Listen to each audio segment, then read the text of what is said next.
Okay, so you find yourselves in the men's room. The three of you standing shoulder to shoulder, but not too close together, at a washroom basin. The washroom basin of a powerful wizard. One of the spouts is a little turtle's head, and it's spouting green water. Another is the head of a monkey, and it's spouting blue water. And the third head, the head of an eagle, a kind of milky white water that you're not so sure about, Gideon. It smells faintly of coconut. And in front of you, instead of a mirror to groom yourselves in, it is a scrying portal. A scrying portal to the rooftop of the tower you find yourselves in, where the gnomes from accounting at the party you have been invited to have just struck up a rousing rendition of their favorite song, when suddenly you hear the unmistakable sound of magic missile fire, followed by streaks of fire that you know are fireball spells being cast. And into the scene races one dressed as a red wizard. His face is wizened, almost skull-like, and he is trailed by a dozen of the undead, zombies and wights, brandishing wands, and the people scurry in all directions, crying out and yelling. And the man turns to them all and says, "There is nothing to be concerned about, but I am in charge here now. Everyone, off to this corner. I wish to have a word with our gracious host, Takanomius." And into the view of the portal, Marshall, you then see the person who invited you here tonight. It is Olga, and she peers into the portal moments before fleeing the magic missile fire, and she says, "Marshall, if you are there, help us." And the portal goes dark. Welcome everyone to this special end of season holiday special version of the one-shot Hotshots, where we play self-contained one-shot D&D adventures for your delectation. We're going to figure out how on earth these three got to the men's room at the bottom of Takanomius Tower, and what they're going to do about the hostage situation on the roof right after we introduce our characters. The One-Shot Hotshots are a fearless band of adventurers destined to play out a new story each week. On Human, Cleric of the Grave Domain, we have Marshall Vigour, played by Mario Najera. I say, is there anyone here?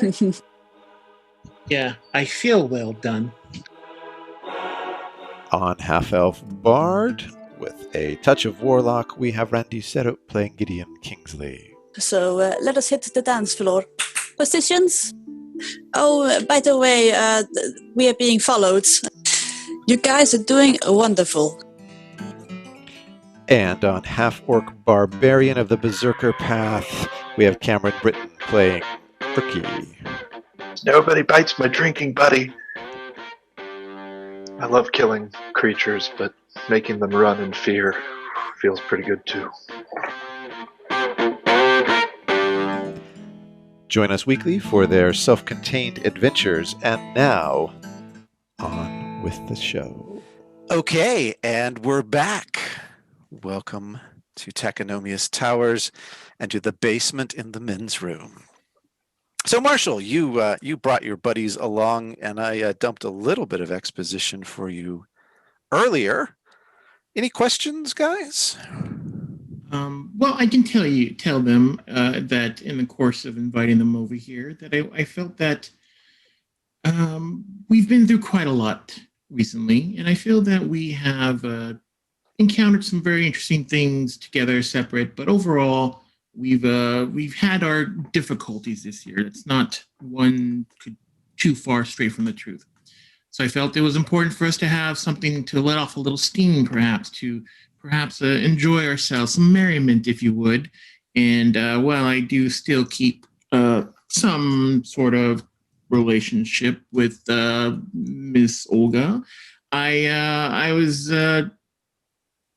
tempted to come to this party here, and I'll let you guys know that Takanomius is a powerful wizard. He's made a good fortune for himself selling scrolls and wands and such, items like that. And so, as such, he has quite an amount of gold to his name. So, I felt that it was going to be very luxurious, a very fun, and just like opulent party. I think Gideon himself would enjoy it. It would make Gideon feel like, oh, this is too much.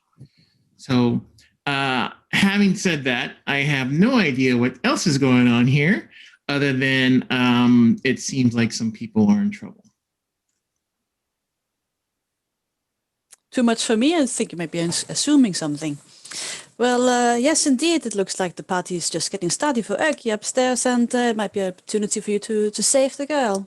And I wouldn't miss it for the world.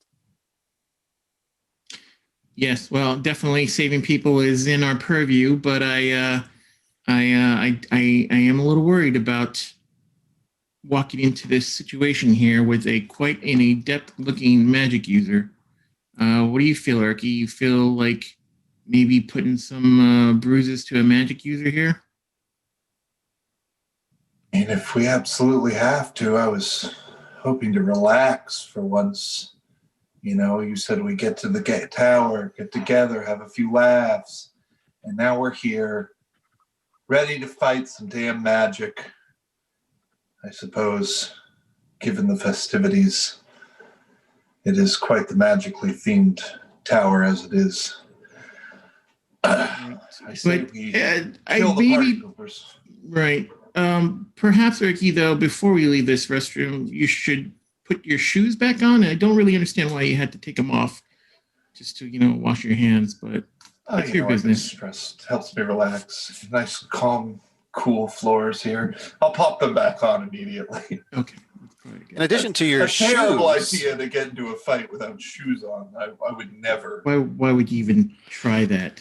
There is indeed a lot of glass in this tower, so it's wise. In addition to your shoes, you are also unarmed and not wearing any armor, since you were forced to leave that at the ground floor check-in, at the concierge, in fact. So you are in the basement. You were in one level below that. There's a stairwell leading upward, a circular stairwell.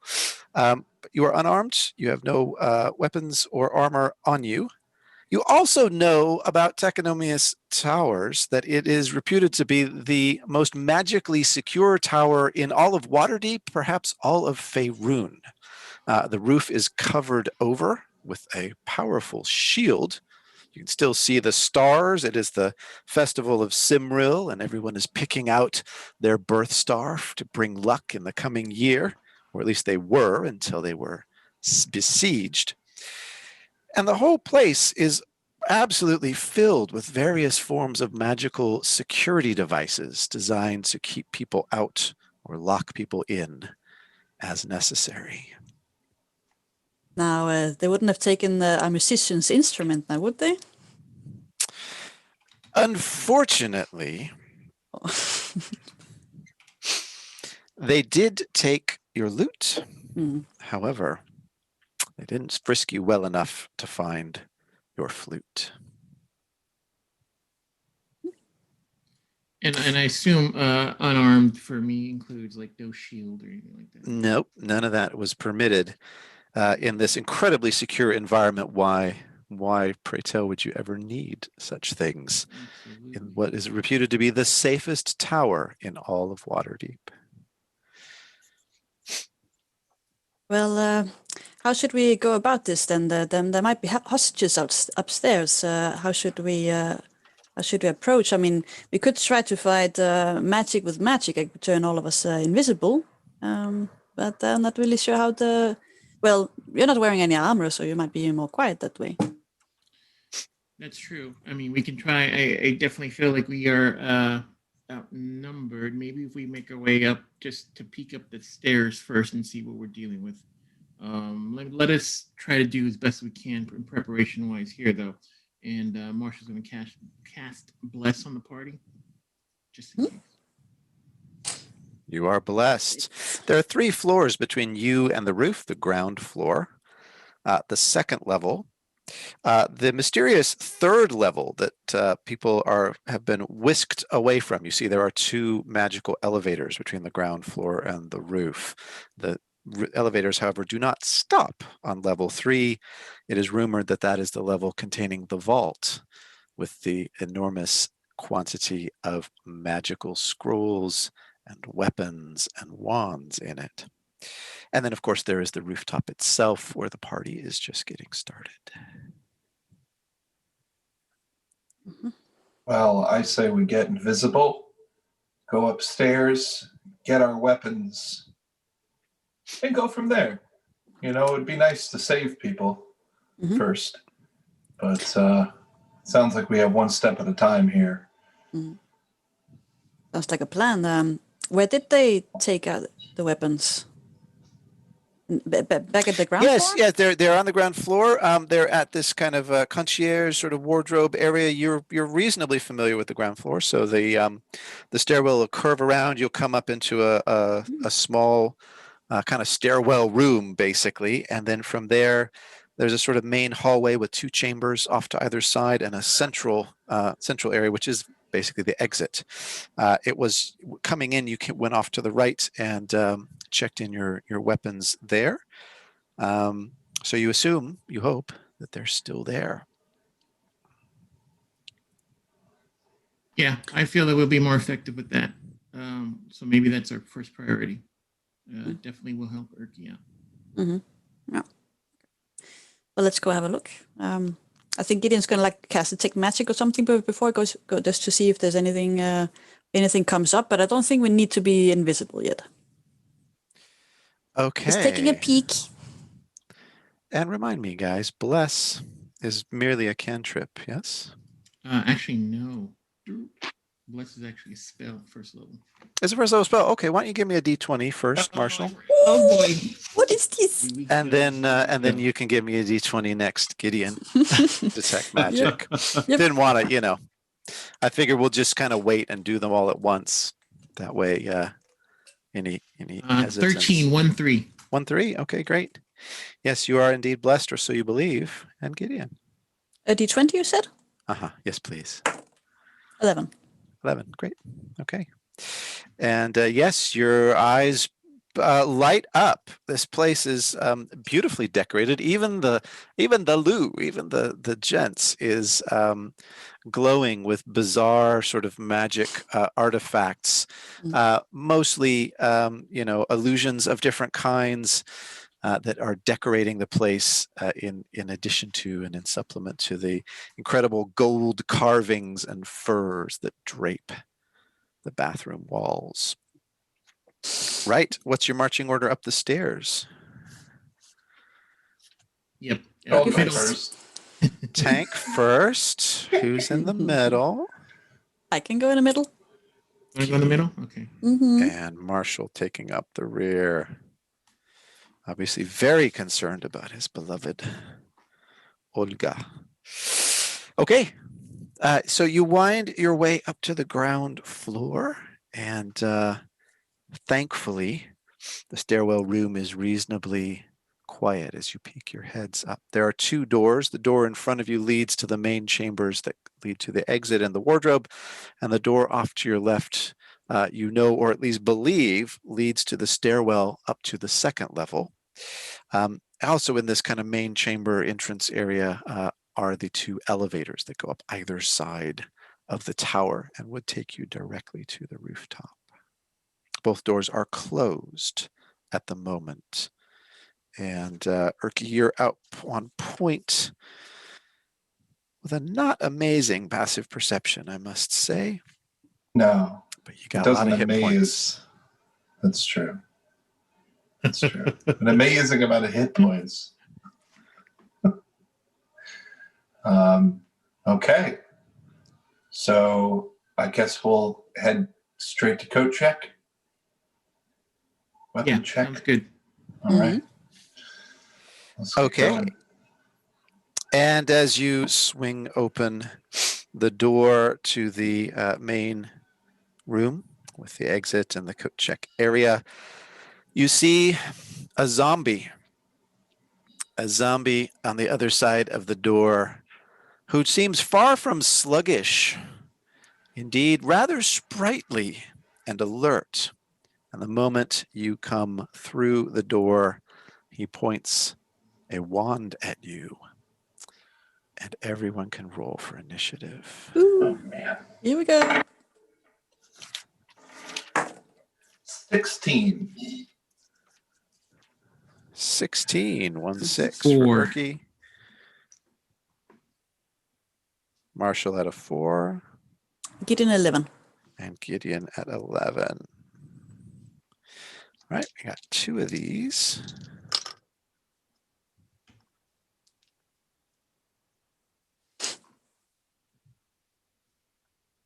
Okay.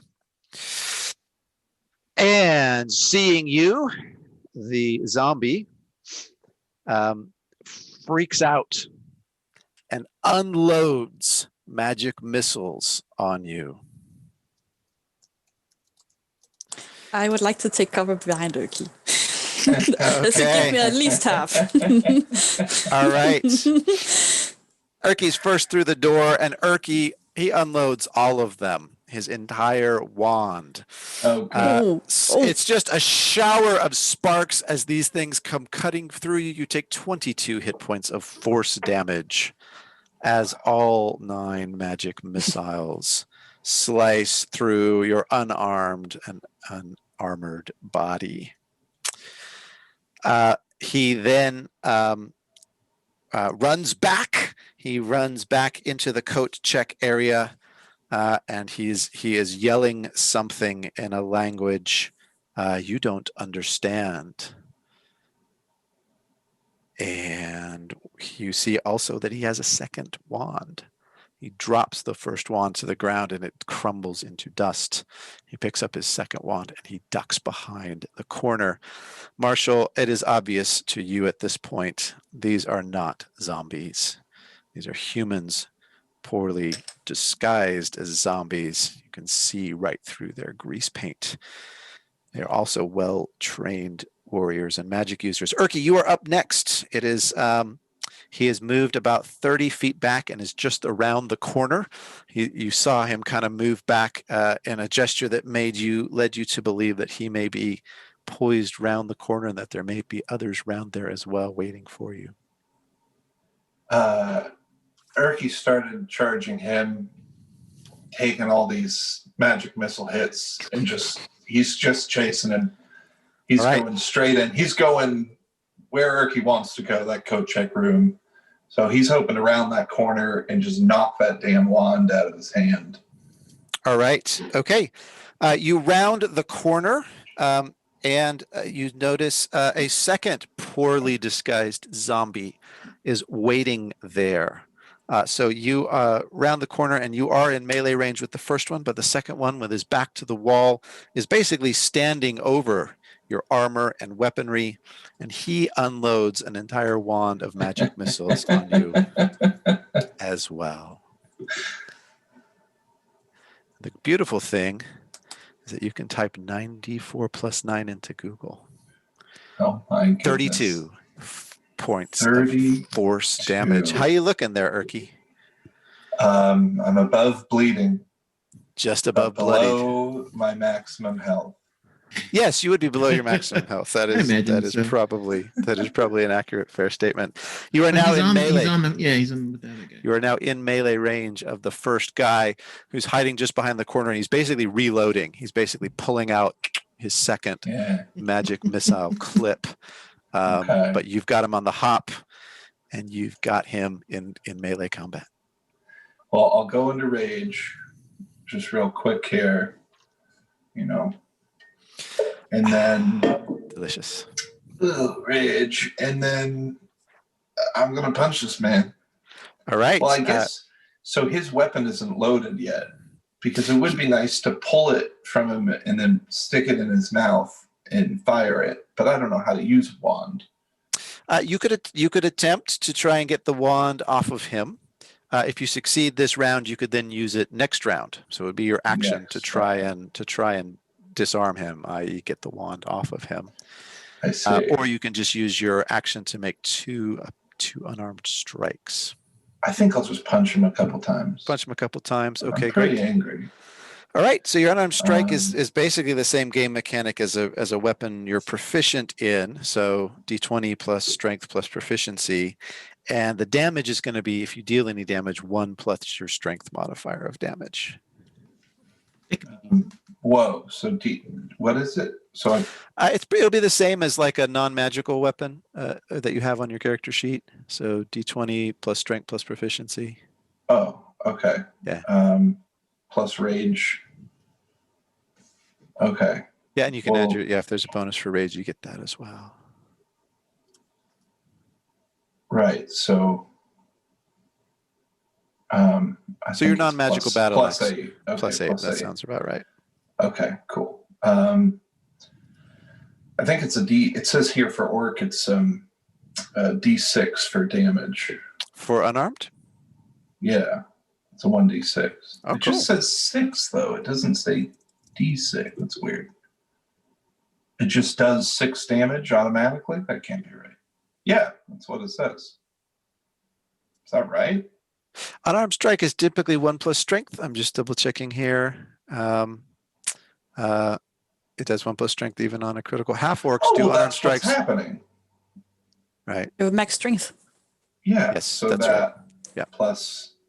Yep. So you would deal 6 points of damage if you choose. So I'll deal 9 for. Okay. Roll it up. I roll a 24. That's a proper hit. He's an armor class 12. He's just wearing some leathers underneath all that those ghoulish rags. So, and that's a 9 damage, I guess. 9 points of damage.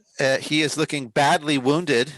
It looks like that much again. You could either knock him out or take him down. So you just straight punch to the face, and he staggers backward. I'll punch him again. That is a freaking 2, yeah. So an 11 total. 11 total is not quite enough. And because he staggered back, you go for a second blow, and you realize these guys. Are you still blessed? Is blessed? Yes, you are. You are. Oh. You could add a D4. Yeah. Well, then that will give me 14. And thanks to Osiris's blessing, this guy goes to dodge, and your second haymaker just comes round, and you can either knock him out or you can kill him with that second blow. Oh, I'm gonna kill him. And he goes against the wall and just slides down the wall and crumples in a heap. The guy behind him cries out, "My brother!" and goes for his wand. I'm going to use my action surge and start punching that one. All right. Go for it. That is a 15 for 9 damage. That is enough, and he is also badly wounded as you go blazing. Haymaker. Just taking damage. Full on bar fight rules. Pulling out hates all wands. Just hates wands, man. One more swing. That's a hit for 9. And that's enough to take the second guy out. And how do you want to finish this one off? I'm thinking it's a lot of like head into the wall, and then into the knee, and then into the wall, and then into his friend's head. All right. Expected. And you leave the two brothers just slumped in a bloody heap. And your weapons and armor are piled up before you. Wow. We can go out of turn order. Gideon and Marshall. Well. Come on in, guys. Clear. Well, brutal but effective. Let us get our stuff. Indeed. All right. You guys can suit up. It's going to take a little time to get your armor on. Marshall. Yeah, I just was going to say that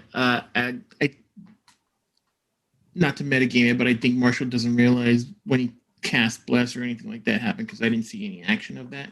No. So I see that Erki is hurting a little bit, so I'm going to cast Cure Wounds to heal.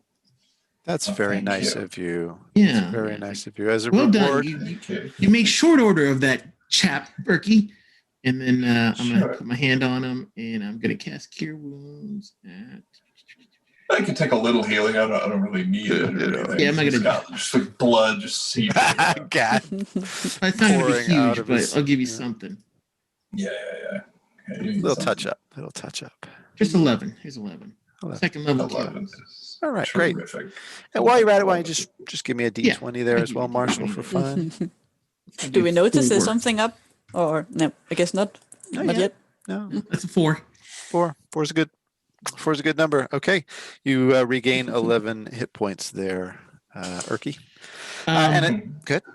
I was just going to say, like, Marshall's going to take a look after he gets geared up. He wants to take a look at these guys and see why they're dressed up like what they are. All right, indeed. These guys look to be sort of just common ruffians, really. They went down. They obviously have some tricks up their sleeve, but they went down pretty quick. They are armed with wands of magic missiles. There are 2 remaining of those. And one of them carries a flat black stone. And as you go to examine it, a voice comes through the stone. Ground floor unit, come in. Ground floor unit, are you there? Ground floor unit, hello. This is not a time to be sleeping or playing games. I'm told there are 3 more down there. Make sure they don't get to their weapons. Let me. And Gideon casts a cantrip, casts a minor illusion. I think he can make it sound like a voice. Huh? And he did hear voices speaking from these 2 guys. He did hear them, Yeah. yes. He's just going to say something like, everything is fine here. So, Very good. Well, keep alert and remember to stick to the plan. That is all. what's the plan again? He's just going to conjure it up with minor illusion. Don't make me come down there. That's not funny. Out. Well, this is going to put it away. Well, I thought it was pretty funny. We've been too easy that way, I guess. Well, these guys are clearly not undead. And they don't look Thayan either. I wonder what this is about. What's most alarming is how organized they seem to be, using sending stones and these. Why are they using only magic missiles though?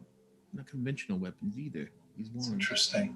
It seems like we now have 2 loaded magic missile wands. Seems important to use them.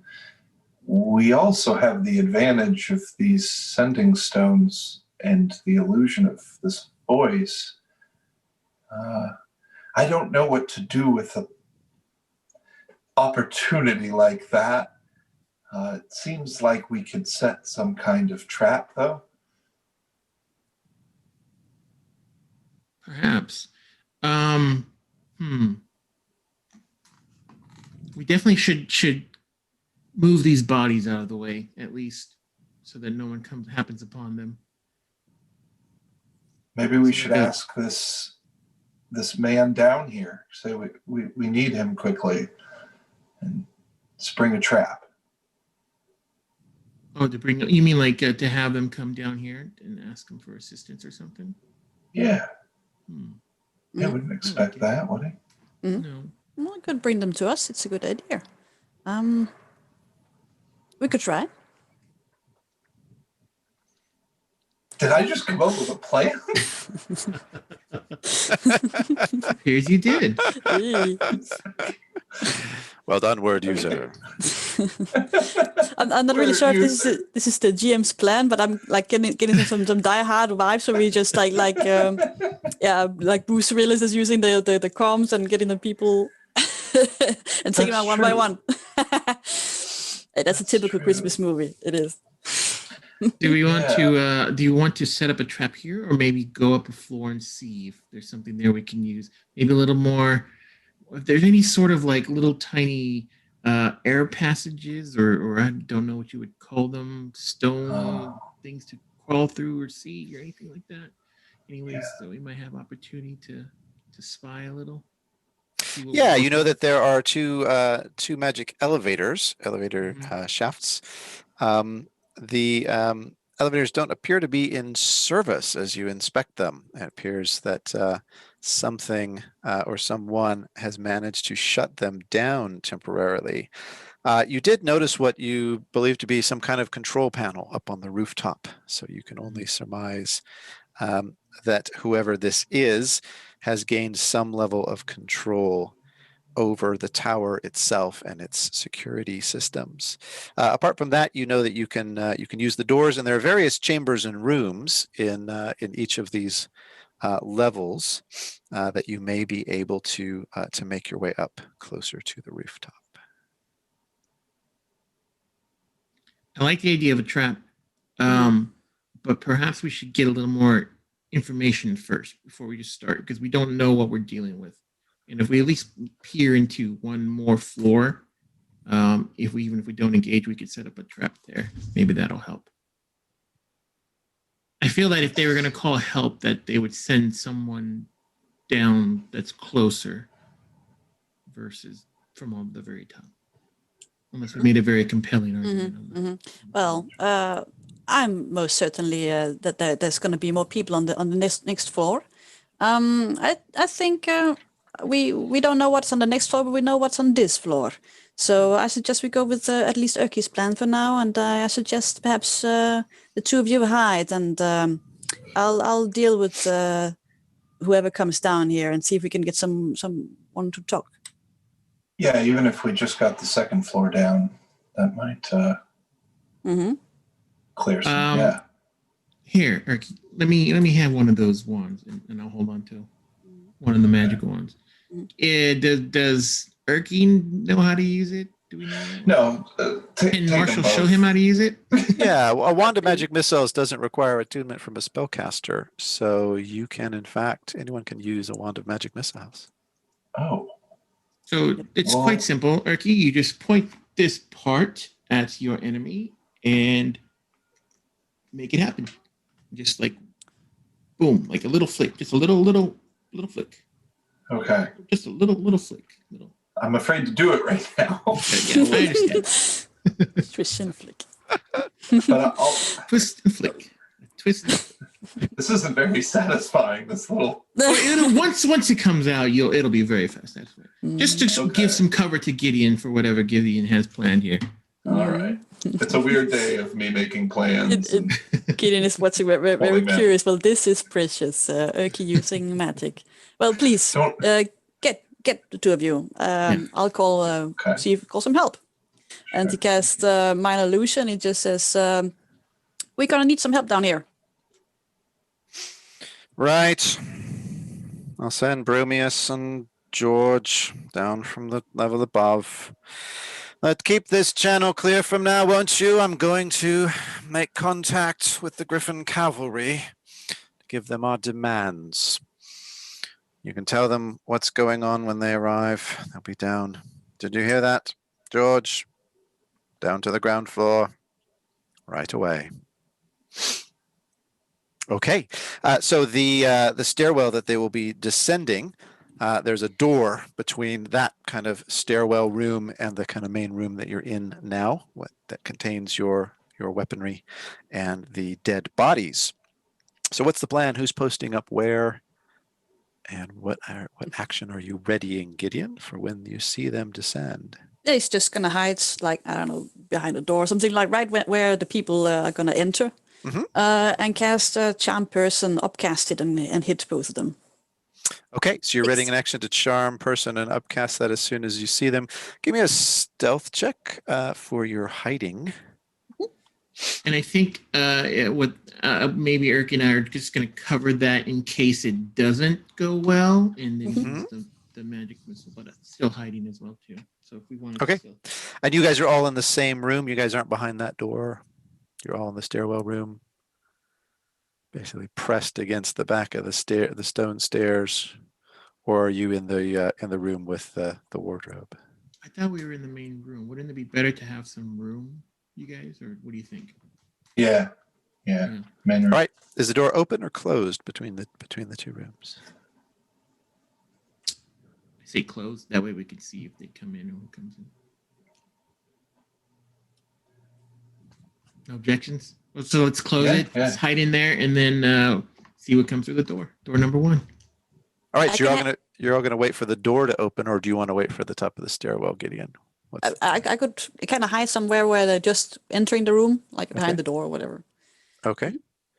All right. So you guys are all going to post up behind the door as they come down the stairs. The first one through the door.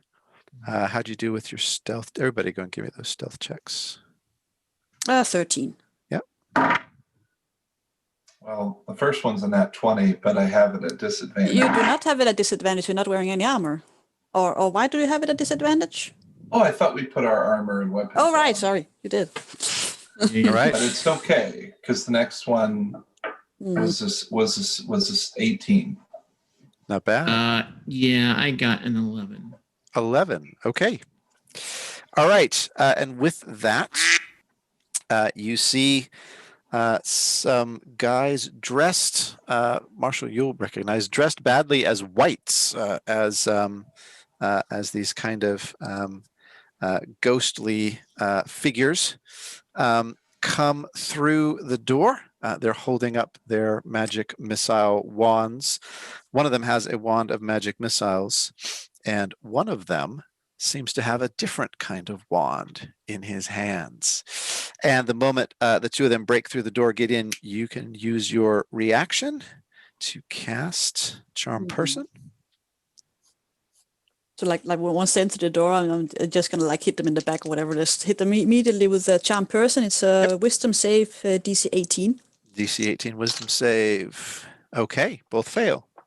You have advantage on your checks to do what you like with them from now on. And let's go into turn order again. So everyone go ahead and roll for initiative. Does Gideon need to roll a d20? Not to be that guy. And yeah, go ahead and give me a d20 on that charm person. Yeah, I just roll for initiative first. I'm not gonna change that. Nope, you I can got do that. 6. Man, I'm rolling. So low. 22, and I'll roll again for the thingy. I'm getting rid of this. And now I rolled not very good. 2. 2. Okay, thank you. And Erki? 12. Okay, Gideon's up first, then Erki, then Marshall, and then the party. 2 of them are through the door, and 2 of them are still on the other side of the door. You got your quick glimpse. The other 2 on the other side of the door are dressed as zombies. Gideon, you are up. You are hiding at the moment, and they are scoping out the room. There's not a lot of places to hide. They're beginning to sort of turn over various pieces of furniture. They will find you soon enough. Yeah, sure. He's not trying to hide. He immediately steps up and he just says, "Good evening, gents. I believe I've gotten a little bit lost, I'm afraid. Yeah, how is everybody doing this evening?" Right, you upstairs to the roof. Everyone to the roof. Come on, let's go. They point their wands at you, both of them. Now, I'm sure that is normal procedure, but you don't mind telling me what this is about? You're a hostage, my friend. Up to the roof now, everyone. You'll find out soon enough when the cavalry arrive. The other one gives a little laugh at that. Well, I'm sure if we don't report it in, I mean, we do have a little bit of time for ourselves. I mean, what could be that? Go ahead and give me a persuasion check. Listen. I do so with advantage. What is that? Yeah, 27. 27. What do you have in mind, fancy guy? I could use a drink, I suppose. Well, it looks like the party upstairs has been spoiled. I mean, how long do you think this is gonna take? What's gonna happen?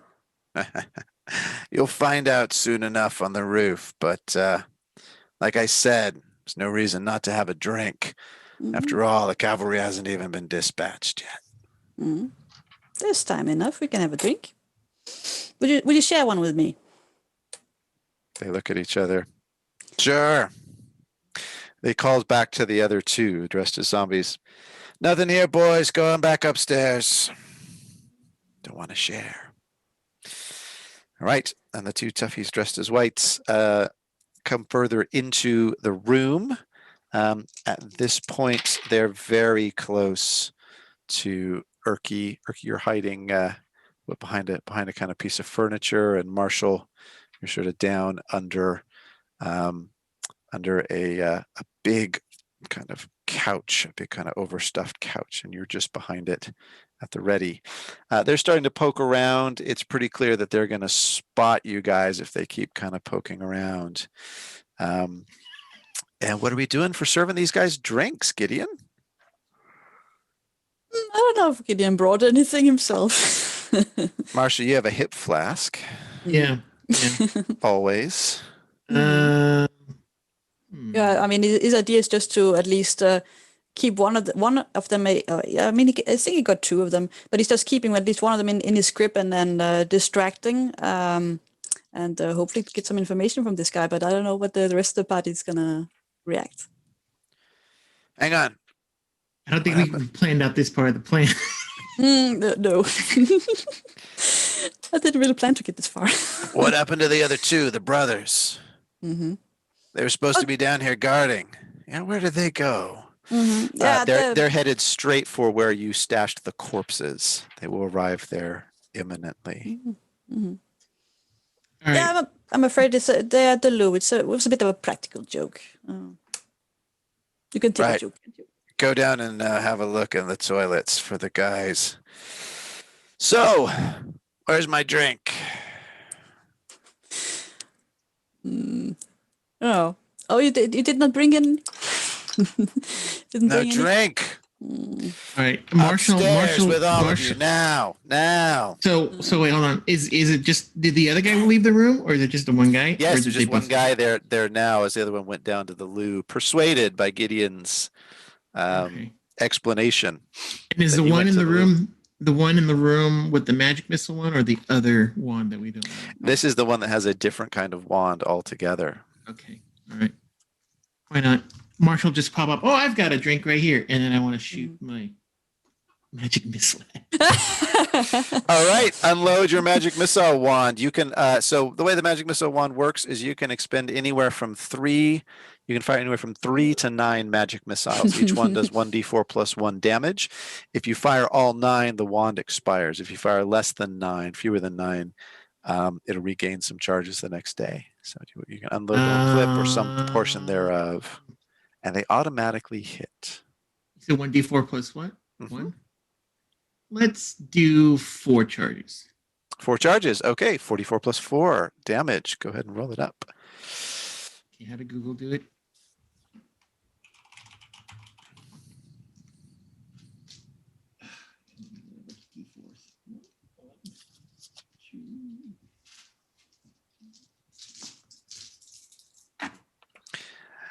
Two, Right. 4, 6, 8. 8, and that's with the plus 4. That's not with the plus 4. That's what I rolled. Okay, 8 rolled plus 4 4 is too. 12. Okay. And sparks of light go flying through the sky. And he's knocked back to the wall. He turns. He clearly sees the bodies you've stashed in the corner. And you have both revealed yourself. And he's going to retaliate. So that's Marshall. Yep. Once I did that, then when it hits, Marshall just says, "Welcome to the party," for my friend. And he takes out his wand. It's rather a large wand. He takes it out. He's kind of holding it almost cannon-like in front of him. And he's going to retaliate. So go ahead and give me a think it's a dex save. Yeah. Go ahead and give me a dexterity savings throw. Okay.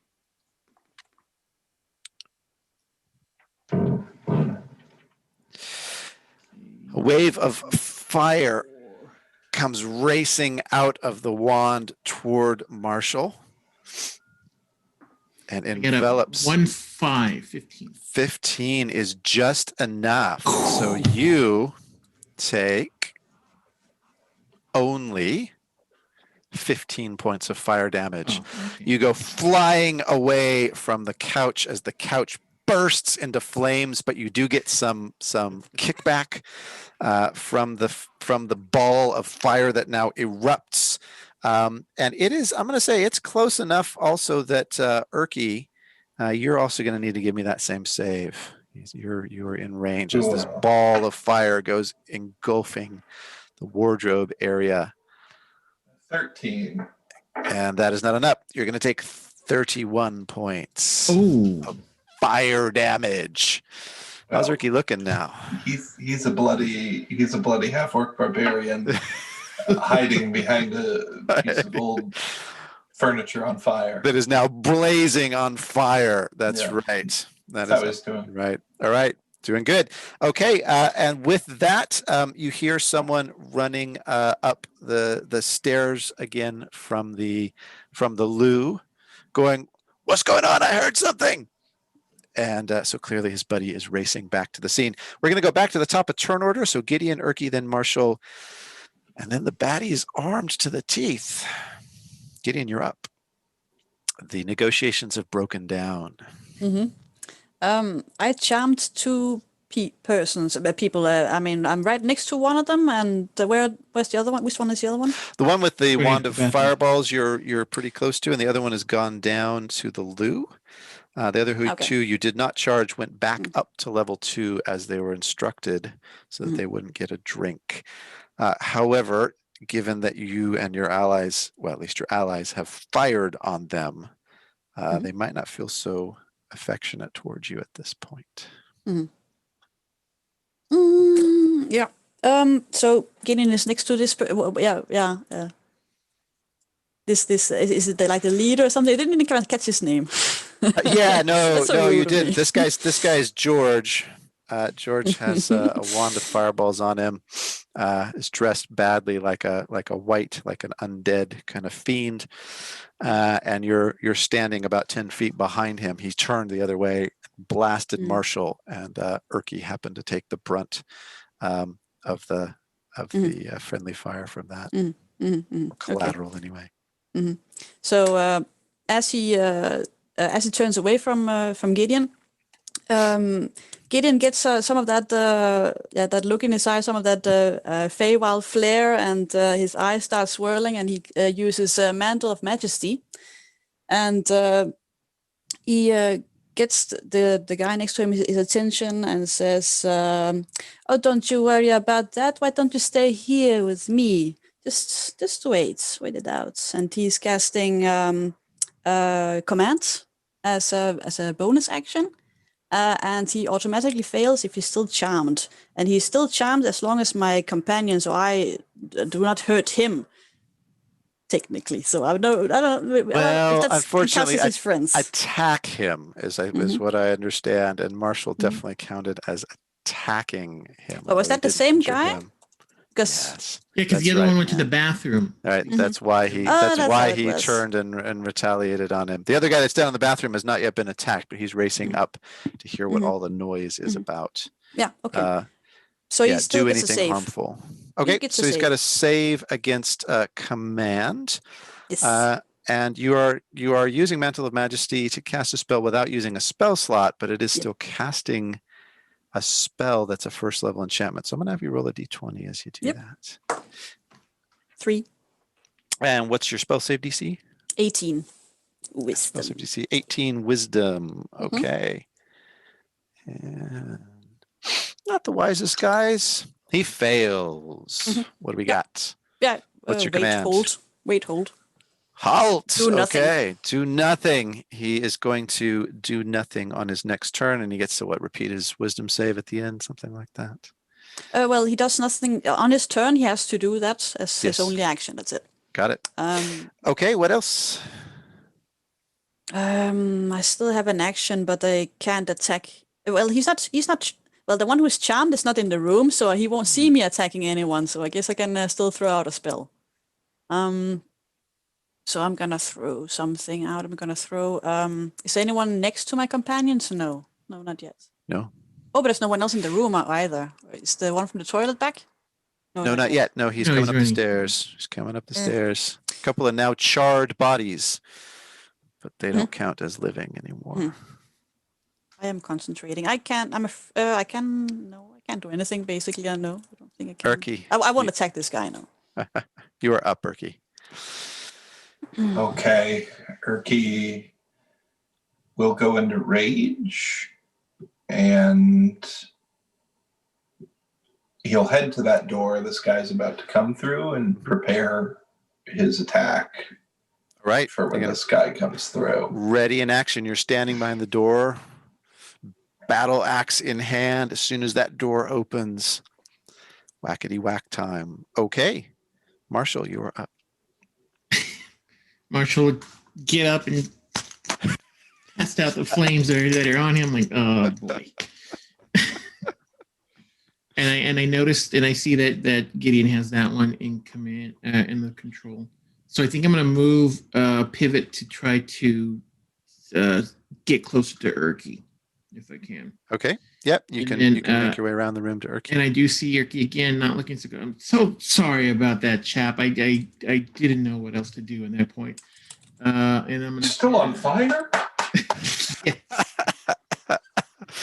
I'm going to cast Cure Wounds at a 5th level. All right. And Erki can get all those 27 HP back. Lovely. Give me a D20 while you're at it. Yeah. For I know. kicks. It's a 10. Nice number. Thanks. I feel like that's a ticking time bomb there. All right. So the boys are up next. Let's start with the one with the big old wand of fireballs. You guys have moved over around the room to the door. He sees you posted up against the door, but he can do nothing, for he has been halted by Gideon. But he is watching you with his eyes and growing more and more furious. But he can only watch as his buddy bursts through the door, magic missile wand in hand. And Erki, it's your moment. He swings a giant axe at his head. That's a 17. No, that is enough. 21. 21. These guys are armor class 17. They are wearing splint armor. They are definitely tougher than the guys dressed like zombies. You said 17. Okay. That I get to re-roll because it was a 2. That's a 15. Oh, sorry. Are you rolling up damage? Yeah, I hit it at 21. Yep. So okay. sorry, 15 points of damage on that first hit. Fantastic. And I have something called where if I roll a 1 or a 2, I get to re-roll. Great weapon fighter. Excellent. All right. You go hacking into the guy as he comes through the door. And that's exactly a 17, second attack. That is enough. Roll up some damage. That's a 1. There we go. That's a 14. 14 points of damage. All right. He is looking real bad. He is going to... he's not dead, but he's on his absolute last legs. He's going to use his action to disengage, close the door, and attempt to run back through back into the room with the stairwell leading down to the bathroom. Meanwhile, the second guy can do nothing, so back to the top of the turn order with Gideon. Mm-hmm. Does he try to roll his break out of the thing on his turn? Actually, it only lasts one round, the command, so it is automatically broken after this. Mm-hmm. And he is now standing in a room with 3 heavily armed adventurers, and his buddy has just fled the scene. Gideon, you're up. Yeah. So Gideon takes this just on his palm, or just takes the guy's face and turns him away from the battle and just towards him. Just don't mind them. Just look at me. Look at me and look me in the eye. You don't need to worry about anything else. Just just focus on me. And you don't need that wand, so why don't you drop it? Command. Wisdom save. Wisdom save, DC 17. 18. 18. Mm-hmm. Well, he rolled a 17, so I'm glad you told me. All right, that's a fail. Mm-hmm. And is he immediately drop it, or he drops it on his turn? On his turn. All That's right. the only action he can do. His only action is to drop his wand of fireballs. Yep. Okay. I got them. Anything else? But yeah, well, I don't see anyone else in the room. No other hostiles. No. No. The guy that Erki nearly sliced to bits has gone back to the bathroom. Yeah, I don't have anything else to do. I'm just keeping this guy. Okay, Erki, you are up. occupied. Could be Marshall? No, Oh, that was my. Erki and then Marshall. Yeah. Oh, right. I prepared the. Yeah, reaction. exactly right. Yeah, your action was Right. ready, so you went on the guy's turn. Well, I'm going to chase after this SOB. I'll use my bonus action to roll second wind, which is a 1d10 plus 3 more health, which I could use. So Buffing himself. 5 more health. So, put that. Every little helps, as they say. It's true. So I'll chase him and All try right. to smack him. All right, and remind me your movement speed. 40. Yeah, you are faster than he is. Down into the men's room, the two of you go. You find him cowering behind one of the stalls, his back to the wall, and he has readied an action that he is going to unload his wand of magic missiles on you. That's fair. Did he disengage with a bonus action? Oh, I'm sorry. I take it back. He is not able to ready an action because he does not have a bonus, this guy. Idiot. That's absolutely right. He is racing back there, and he did not have time to pull out his wand. Luckily. He's all yours. Oh, well, in that case, I think I'll drag him over to the milky white coconut smelling fountain. That's the good one. Yeah. And drown him in it. Yeah. Okay. Excellent. Just go ahead and just, he's got 3 hit points left. So why don't we just do a straight up strength check? Sounds good. And I think if you just hold him there long enough, he's just going to die. Yeah. Merry Christmas, kids. Yeah. Merry Christmas, children. This man will drown in the coconut bathroom. Coconut water. Very good for your skin, though. That's the real thing. He's going to make Not as good for your lungs. Not as good for your lungs, but great for the skin. He's going to be a beautiful corpse when all this is over. He's going to be glowing. Going to just this lovely rosy glow. Yeah. What an open casket. Just so breathtaking. So I rolled a 19. That's enough. Good. Yeah, he's strong, but he's not that strong. He literally sputters out as you drown him in the magical coconut water sink. Yeah. Charming. Yeah. Erki says, I could use this magic wand on you. I don't really like magic very much. And can you hear me? I'm trying to talk to you. And he just slumps out of your grasp and lifelessly falls to the floor. I love it. Marshall, you're up. You know that the guy with the one fireballs is going to drop it his next turn. You know that Gideon appears to have succeeded in his efforts there. I feel Erki probably. I feel confident in Erki's ability to handle that guy after he got messed up. So I won't even give chase. I think I'm just going to stay here and support Gideon just in case. So I'll prepare an action to pick up the wand. Yep. As he drops it. All right. And then other than that, just kind of can I stand in between the door and just so I can have line of sight if Erki comes up or something happens?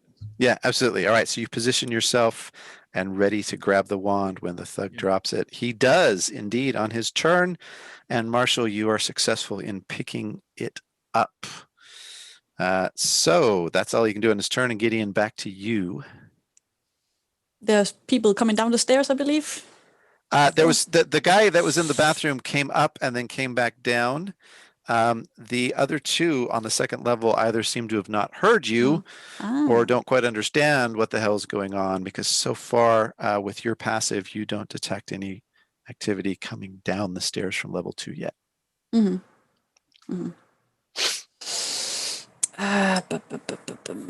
Perhaps this your friend here, Gideon, can give us some answers to some questions. Yeah, let's try this then. Yeah, I don't. I'm trying to think of a command to like where he restrains himself. I don't know. Eye yourself up. Eye yourself up. That's more than one word as a command goes. So. Yeah. Well, let's see what he knows. Why don't you go sit over there? And he commands him to sit. To go sit. All right. Do you want him to sit on the flaming couch, or there's only one other chair that's actually not on fire in this entire downstairs portion of the tower? Is there some kind of like furniture or something where I might be able to tie him up against? Yeah. There's a kind of table, old style wooden chair. You could probably get his hands behind him. So you're going to command him to go sit. That's another wisdom save at a DC 17. 18. And he rolls an 18. Okay, saves. And so he says, I feel like standing, actually. But he knows he's pretty much cornered and trapped. Well, in that case, oh wait, I can't cast any other spells, but I can still cast a cantrip as an action. And you did cast a spell, so why don't you give me a d20 first? 12. Okay, 12 is a lovely number. Well, in that case, and he just turns hostile. I mean, shows his true colors and casts Tool the Dead on the guy. Same DC 18 Wisdom save. DC 18 Wiz save. All right, tolling some dead, and that's a fail. These. Let me just get my dice. Where did it go? 3d8s. He's hurt, isn't he? So it's he is already injured, yes, and so you're now casting Toll the Dead on an injured man, and an injured and relatively unarmed man, in fact. In that case, it's 13, 24. 24 points of damage is enough. His head explodes, basically. Just boom. Scanners. And the guy just drops, and the top of his head is still basically smoking. Over my wand, as this sound kind of rings out. Yes, and the wand that you now have in hand is also sort of vaguely sizzling as well. Okay. Well, that's right. The body count is now up to 4, and we are out of turn order. And the scrying stone goes off again.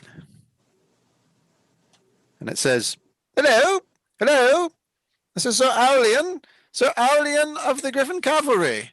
Tell me, what are your demands? Hello. And so far, there is no reply. Well, that sounds like an interesting conversation. I would like to hear more of it. To be a fly on the wall for that. Sounds like the next stage of their plan is starting to enact. Perhaps we should take some haste here. Can I look and see? I want to check and see if Erki's okay. How's Erki looking? Erki could be besides better. Happy, besides elated at his, recent bloodbath. Like, do I see Erki coming out of the bathroom, coming upstairs out of the bathroom? Yeah. Washing his Smelling hands. a bit like coconut and blood. And now he has these 2 magic wands, and he just wordlessly hands them to Marshall. And just, it felt so wrong. I think he had, so Erki never used one, and the other guy had one. So I have 2 magic missiles, fully or whatever, that weren't used that we know of. 1 fireball one, and then my old magic missile one. So You do. And a Bowie knife in your teeth and a just freaking gun belt. Couple of grenades. I'll offer one of the full magic missile ones to Gideon if Gideon will take it. Thanks, Gideon. Yeah. Mm-hmm. Yeah, I do think these people came prepared. These magic missiles will never fail. So yes, I'll take one. Okay, I'll give him that. And I think when Erki's in range, I'm going to cast Cure Wounds on him again. This time at 4th level. Erki gets 29 HP in good rolls, and my D20 is a 13. 29. That's wonderful. That is what the cleric ordered right there. Yeah. No longer bloodied? No. Almost full. Erki's got some cool cuts here and there. But he's ready to rock. Well, we've definitely thinned their numbers. Do you think, I don't know if this plan would work again. Perhaps we should move on to the next floor at least and see if we can see what's going on. Mm-hmm. Yes, let's. Yeah, keep an eye on that, or keep an ear open for that stone, Gideon. Mm-hmm. Okay, what's the plan? You have a stairwell leading up, and you have 2 elevator shafts that are out of commission. There is no door at the top of the stairwell. No door? No door. So the stairwell leads to just a wall? It leads to an open archway that is the second level. You can see it just goes back into darkness. There's no door to open or here's Johnny style surprise. Mm-hmm. You try shimmying up 1 level in the stairwell. Can we open up, or the elevator? The elevator door seems to be magically sealed. Gideon, you're fairly confident that a knock spell would allow you to open it, but there is no actual platform there. It is simply the shaft. The lift itself is at the roof level. However, if you could get it working, you know that you could go straight to the roof. Mm-hmm. But the controls were at the rooftop. Controls are at the rooftop for the entire magic tower. Also, it might announce our presence before we want to. Mm-hmm. Mm-hmm. Well, should we try this again? Go to the next floor, and I think Gideon's just going to cast invisibility on all 3 of us this time. See if we have more luck.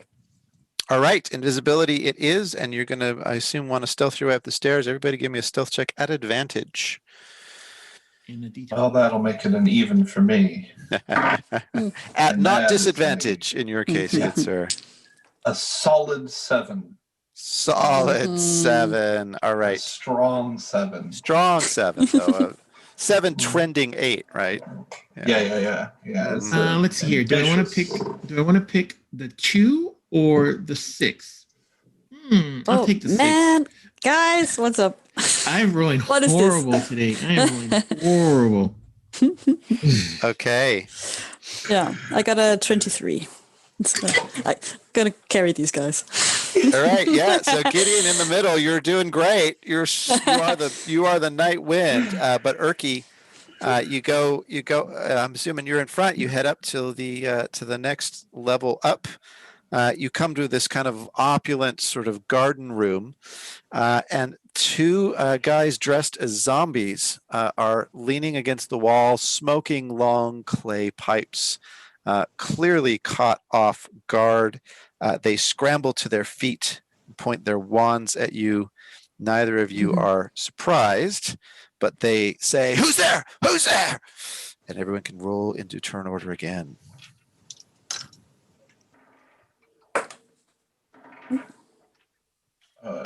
14. Burn all these dice.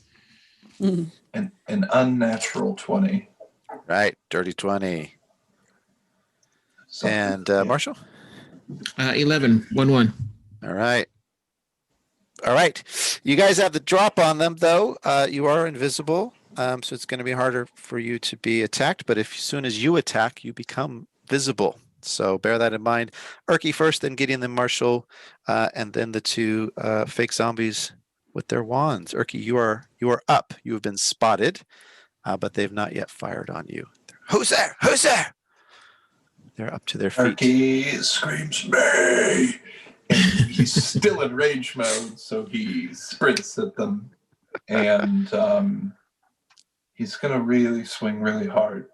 Okay, extra hard. Their faces. Then roll that dice extra hard. That's I will. That's how you do a hard attack. Careful, it's a metal dice. It's Make a hole. Don't hurt your wall. Daddy, I broke your desk. So that was a 11. Plus a 9, plus 11. So a dirty 20. A dirty 20 is plenty. So these guys in the zombie gear are only in leathers, so they're AC 12s. Go and roll up some damage for me. Come on, big damage. Nope. Okay, 18. I keep rolling 1s and 2s. I'm so glad I have that thing. 18 is plenty. Go ahead and take them out however you will. I think it's just so great to use this axe. So I think it just it's all face, It's all just nasty face stuff. Nasty face stuff. And then second swing is a 23 to hit. Forward. That's another 2. And that's a 21. 21 damage. Go ahead. More face work. We're doing more face work here. Yeah, just both at the same time. In fact, yeah, I think I'll just one swing all through face. Both. Yeah. Their face, bones, and muscles and blood mixed together to make 2 horrible faces in one. And for a brief moment, they converge. Yes. Mm-hmm. Two melons become one. Mm-hmm. If you froze all the blood, it was this sort of grotesque, outline of Rudolph the Red-Nosed Reindeer. And then it went to a fine mist and bone and brain chunks. So you probably didn't catch it. But for a moment, it was really festive. That's what you're trying to say. Yeah, happy Simril, everyone. Happy Simril. Mm-hmm. Beautiful. Okay, and with that, the two bandits have been vanquished. They fall relatively headlessly to the ground.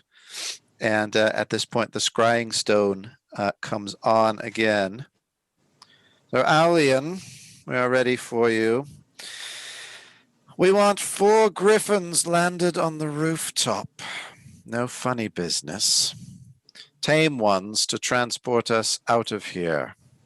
We would also like all Thayans currently imprisoned in the castle ward to be released. Once these demands are met, I promise you no harm will come to any of the hostages. Does that make me clear to you? Oh, yes, right, very good. Okay, yes, we'll get right on that with the Thayan hostages, and you should have some griffins on the rooftop very shortly. Excellent. George, how's it going down there? Everything all right on the ground floor? George, come in. Yeah, everything's okay. And minor illusion is a cantrip, is it not? Yes, it is. All right. So in George's voice, everything's okay. Splendid. Well, try not to smoke too much. It's bad for your lungs, All right. And he's out. All right. Body count's up to 6. You are on level 2. There's a stairwell. 2 more magic wands. You do indeed. So that's 1 full one and a fireball one and one with 5 shots. We have that's 2. That's 4 full magic missiles, 1 fireball that's fired off one, and then 1 magic missile that has 2 more charges on it. Do we have 6 wands in total, so everybody can hold one in each hand? Yeah. Yeah. You want- Let's go in blasting. Let's Let's just go do in. it. There's some All Butch right. Cassidy stuff here. I love it. All right. Marshall realizes that he has 3 wands after everyone's already been doled out because he has the first one, so it only has like 2 shots on it left. He's just kind of like, maybe I should put that somewhere safely. And then Marshall will reach into his pack and find a little bit of like like twine or something like that, and just gonna kind of like put it in the back of his right here, stick it back there. Tie it in the back of his back. Tie it in the so back of his back, just in in find a case place he to put becomes it. disarmed, in a he place. might be able to pull it out from Exactly, behind. just to hide it in there. All right. Just a precaution. It only has 2 charges 2 on charges it. left in it, so you know. Backup All right. wand. It's your backup wand. I got it. Mhm. Okay, beautiful. Love All right. it. We got 2 elevator shafts and a stairwell leading up. This is a garden room and also a kind of dormitory. So there's all kinds of stuff in here. Yeah, basically, you know, you can utilize anything that's here or make your way up to the 3rd level or anything else you like. What's the plan? Can we make it up to a 3rd level, or does it go straight to the 4th? The elevator doesn't stop on the 3rd level. But Mhm. the stairwell does proceed upward, and then there's a very heavily barred door there. It's double, triple reinforced wood with thick studs in it. And I don't think you don't still have detect magic active. No, but Gideon and Marshall are still invisible. Correct. I don't think Marshall cast any spells. So yeah, we're just gonna proceed upwards. All right. What's your marching order? Gideon's gonna go first now, I think. Gideon first, then invisible. Marshall, then now visible Yeah. Erki in the rear. Uninvisible Erki. Uninvisible Erki, yes. Invincible but uninvisible Erki. Say that 5 times. Okay, and you reach the door. The door is heavily fortified, and Gideon, on inspection, knowing what you know, it is clearly magically locked. It would seem like such a shame just not to take a peek. Are you not at least curious? I mean, there was supposed to be some kind of weapons in there. Perhaps there's something you can use. You won't get an argument from me. Yeah, I don't see why not since we're here. Well, wonderful then. Yeah, I think Gideon's going to have to cast a spell and drop invisibility on himself at least, and cast knock on the door. Marshall will Knock on back the away from the door. Mm-hmm. All right. Lock. From a little ways back. Only one of them's locked. So an arcane lock. The spell is. All right. Okay. It was magically locked, so it is suppressed for 10 minutes. You can open the door. Yeah, gonna do another wave with my hand and cast Mage Hand. Wait, that was a spell knock. Should I roll something? Please give me a d20. I'm kind of curious if I would get a 1, but I got a 4. 4. 4 is a good number. 4 is a lovely number. Yeah, The and then just between wave 1 my and 20. hand and cast a cantrip, Mage Hand, and open the door. All right, and you open the door with your mage hand. The room before you is completely lined with adamantine. In the middle of the room, there is a small figure with a wand pointed at an adamantine door, a kind of heavily reinforced circular door. He is clearly casting lightning bolts into this door in an attempt to break it open. The moment he sees you, he squeals and turns to race up a spiral staircase, which you know it leads to the roof. So everybody roll for initiative, and let's see if he's going to blow your cover. Oh, meanwhile, by the way, there are also 4 enormous stone statues of warriors in the middle of the room as well.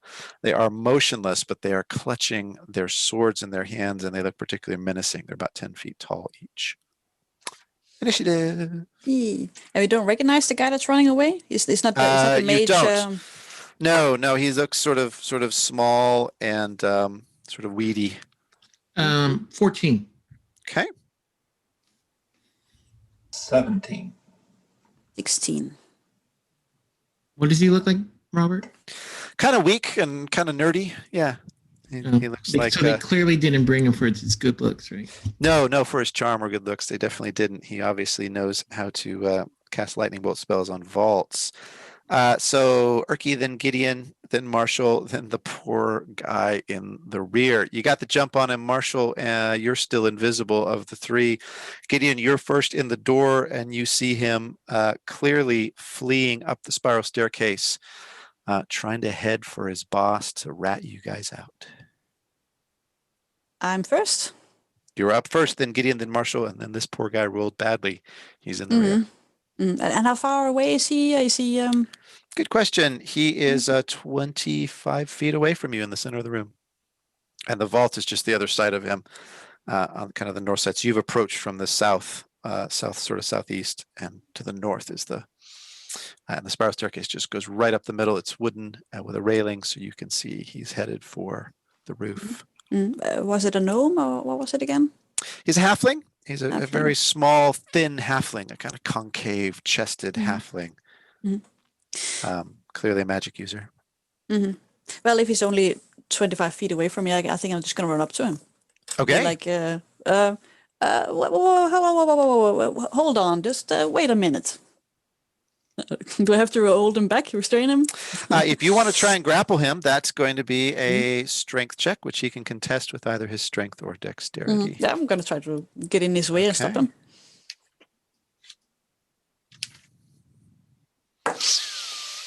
I'm going to be beaten by a halfling. Strength roll, is it? Strength, yep. Strength athletics. 9.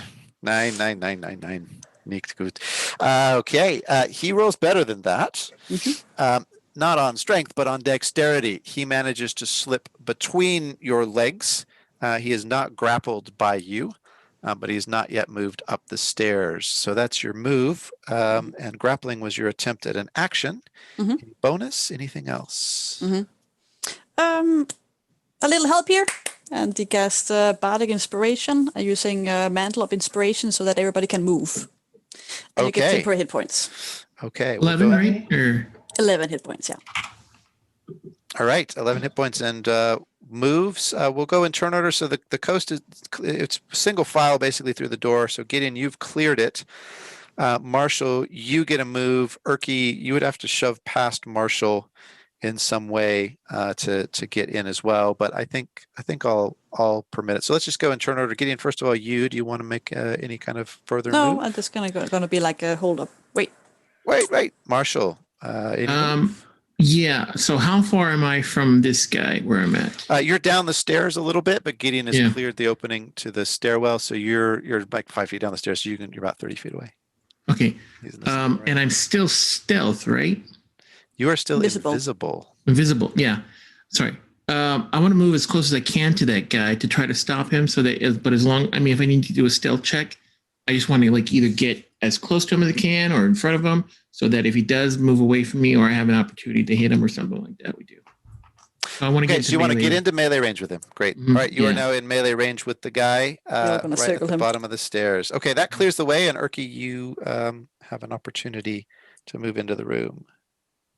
I'll run to the stairs themselves and be in the way of anyone trying to go up it. Okay, so I'm going to call that holding a grapple action, so that on his turn, if he tries to go up, you get a chance to try and grapple him.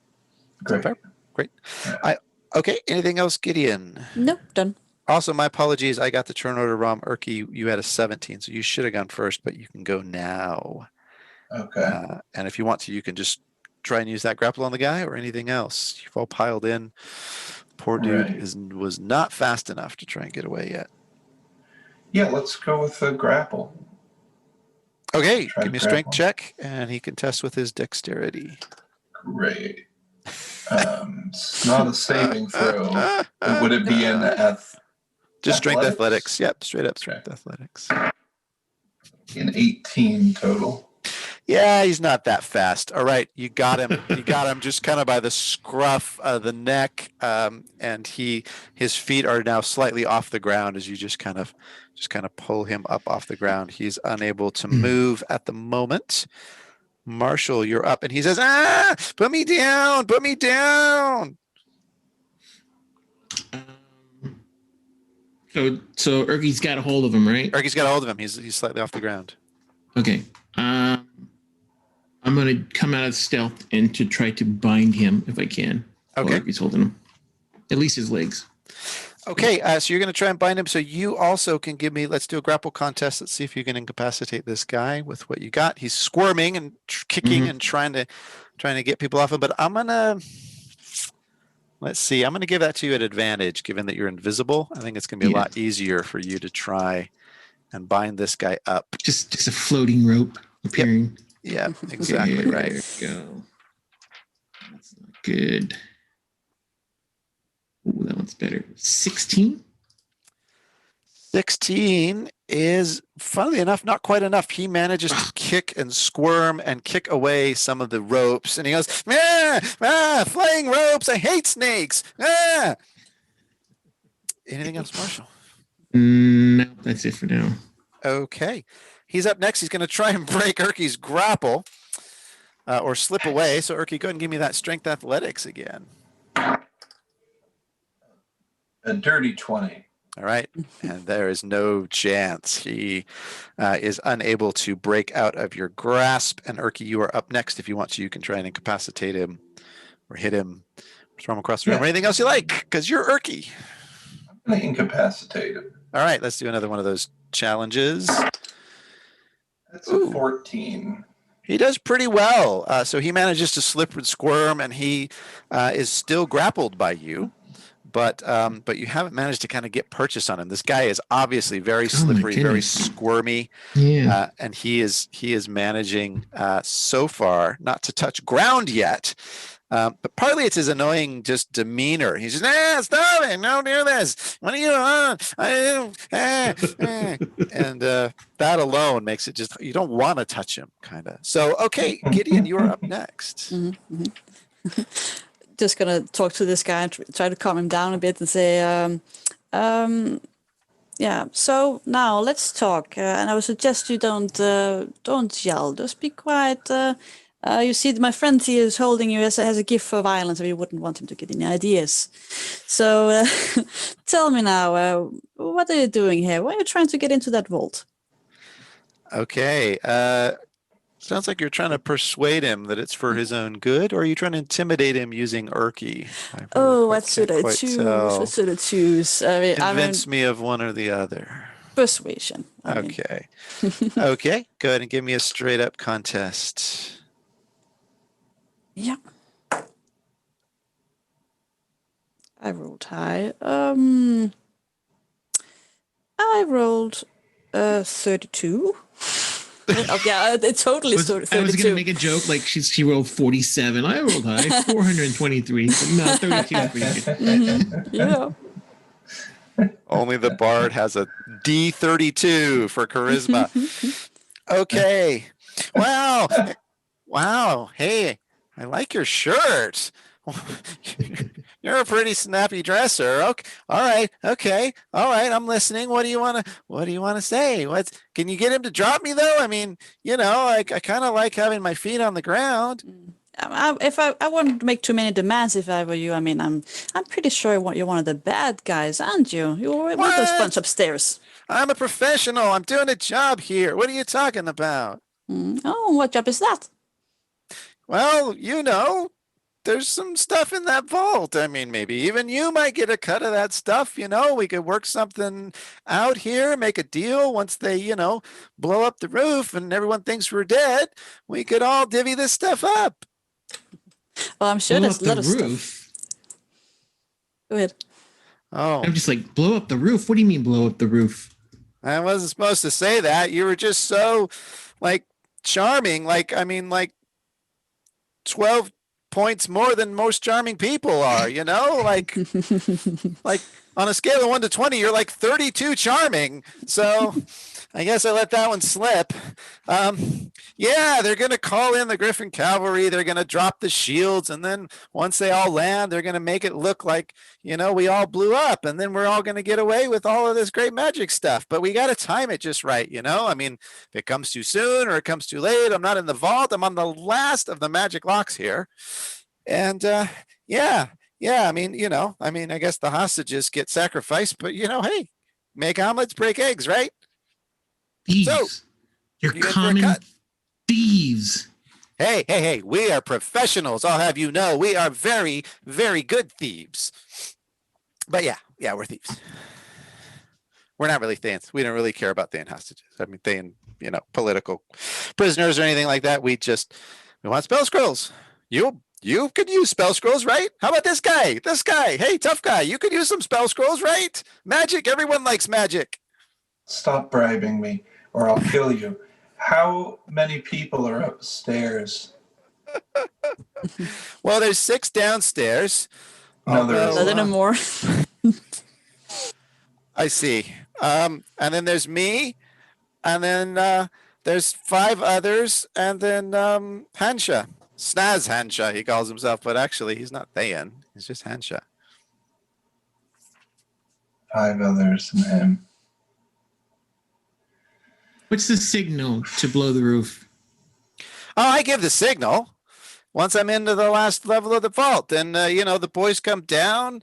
We cast a few minor illusions to make it look like we're still up there. Griffon Cavalry lands, and then boom, Fireball City. We got wands pointed all around the perimeter. Whole thing's just going to go up like a candle. Happy Simril, everybody. We have to save these people. We have to stop this immediately.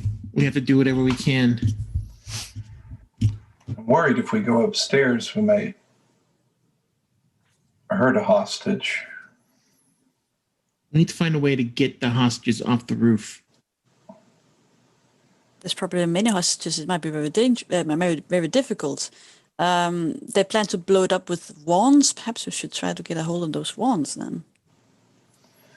It seems like our plan from earlier could work to ask the boss down to the vault since there's something important he needs to see. I feel like if we take out Snaz'Han'Sha, we could get the others to put their wands down. What's in this vault? Just scrolls or anything else in particular that your boss is looking for? Whoa, baby. Are you kidding me? There's like 6 or more wands of wonder in here. He's got one upstairs. He's just like total psychopath. He's just going to use it as often as he wants to on anything. But can you imagine with 6 more of these bad boys? We would be unstoppable, or we'd blow ourselves up. But either way, it would be pretty cool. And you know how much those things sell for, right? I mean, those things sell. Perhaps, Gideon, you can use the Scouring Stone to pretend to be our little friend here and tell him that the vault is open. And maybe that'll draw him, or at least some more out. Mm-hmm. Mm-hmm.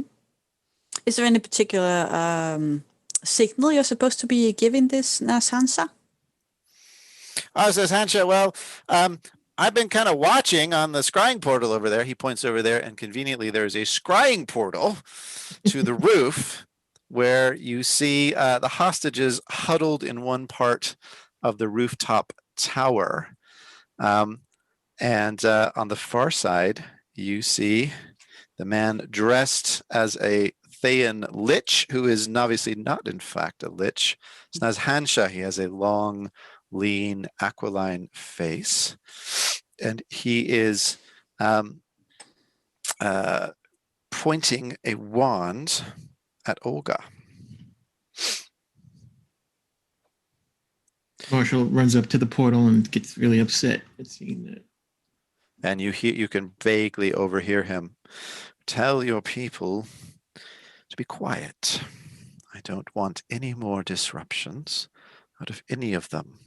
That stupid little man who was snorting pixie dust almost blew the entire operation. Is that clear, Olga? Olga looks at him and says, Marshall will deal with you. What was that? Who? Excuse me? Marshall will deal with you. He's downstairs. Your days are numbered.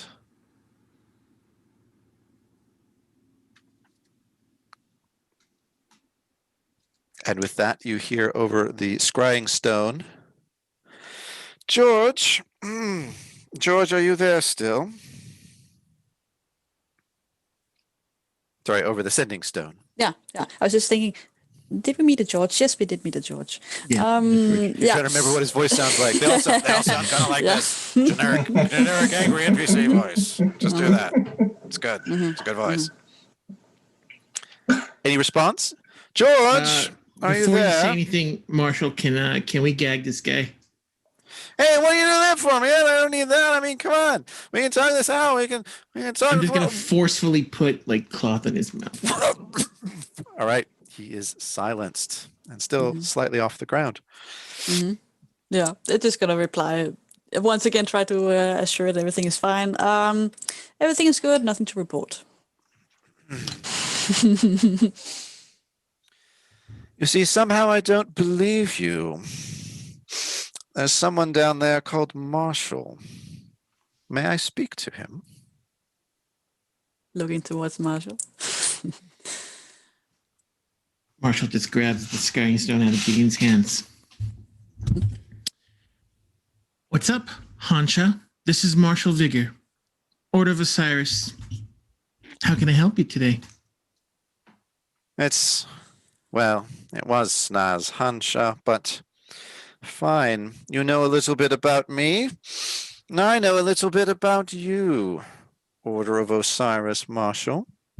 I've got your little friend up here. She seems to think you're some kind of adventurer, ready for action. Well, I think you're getting in the way of my important plans. Why don't you come upstairs and we'll talk about it? You do know the way, don't you? Well, yeah, the thing about that is that I think that maybe you should come down here. You see, we are here with your little friend, and we happened upon him right when he opened the vault. So if you had any inclination to see any more of your wands of wonder, I suggest that you let the hostages go and then meet us in the vault. Meet us in the vault. You mean you and that sniveling little halfling Ammon? Or are there more of you, Marshall? No, your little friend's here, and they'll hold it up towards Gideon. Oh, okay. Yeah, towards Gideon. To do the George voice? Gonna mimic his words. Okay. All right. I see. George does smoke too much of that stuff. I'm not surprised. You let me down, George. All right. I'll come down. But no funny business. Or Olga here. It's going to be Swiss cheese. You understand what a magic missile can do to a poor commoner like this? Or 9 of them? Oh, I understand. I understand completely. And you know it. And I'm sorry just to be, a fly in the ointment, Snaz. A monkey in the wrench. That's all. That's all. So why don't you go ahead and come on down here and we'll discuss it. Mano y mano. Gary Cooper style. Gareth Cooper style. I'm not familiar with your Sword Coast references, but I will come down nonetheless. Very good. And the scrying stone goes black as clearly he's discovered that you've been scrying on him. You hear some commotion going on upstairs. And you see Ammon struggling to try and get away. You have, at this point, you have incapacitated him. You've successfully subdued him. What do you want to do with him, Erki? Well, I think we should kill him, and we might want to go invisible. Well, that's interesting. Marshall could Marshall could hold him hostage and be the only one in the room, just sort of, and then Gideon and I could go invisible. Yeah. And wait for it to ambush. I like it. Mm-hmm. Let's bound and gag him. Maybe even knock him over the head. Knock him out if you can. All right. I'll take do. 2 of these. Yeah. No. I'll even take 2 of these damn wands, and we can get a few great shots off. Mm-hmm. Yes. Follow me, big man. Let's go hide and Gideon cast invisibility. Okay. Great. What should our code word be, Marshall, for the ambush? I was always fond of this little saying that I always heard around the time. I'm trying to remember it. It was a signal by these men who just to work the land and some sort of like cattle wrangling people. They used to say yippee-ki-yay. I believe yippee-ki-yay will be the same. Yippee-ki-yay. Yep, yippee-ki-yay. Yippee-ki-yay. Is that Elvish? I don't know. Gideon, I can assure it's not Elvish. Just some sort of war cry. Yippee-ki. Ooh, war cry. Yippee-ki-yay. No, might be Dwarvish. Dwarvish. Sounds like a plan. Okay. And with that, the top hatch opens slowly. And you see a shoe at the top of the stairs. Marshall, you recognize it instantly as one of Olga's very, very high stiletto heels. The second shoe on the stair, it is definitely Olga, and she is slowly proceeding down. And then you see a boot, a red Thayan boot, a bad piece of costumery. It is clearly not up to the standard of a true red wizard. And then Gideon, with your passive perception as phenomenally high as it is, you hear some rattling. You hear some rattling, and you're not sure quite where it's coming from.